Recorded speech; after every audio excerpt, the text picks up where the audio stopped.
بی آشیانه گشتم، خانه به خانه گشتم، بی تو همیشه باغم، شانه به شانه گشتم. عشق یگانه من از تو نشانه من، بی تو نمک ندارد شیر و ترانه من. سرزمین من خسته خسته از جفای سرزمین من، بی سرود و بی صدای سرزمین من، دردمند بی دوای سرزمین من. سرزمین من کی غمی تو را سرود، سرزمین من کی ره تو را گشود، سرزمین من کی به تو وفا نمود، سرزمین من.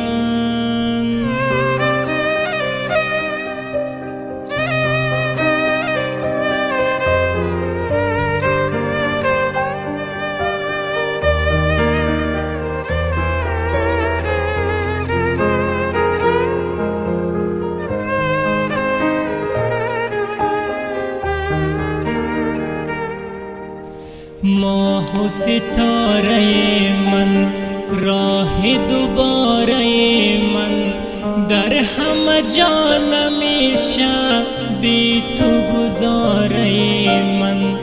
گنج تو را ربودن از بری عشرت خود، قلب تو را شکستن هر کی به نوبت خود. سرزمین من خسته خسته از جفای سرزمین من، بی سرود و بی صدای سرزمین من، دردمند بی دوای سرزمین من.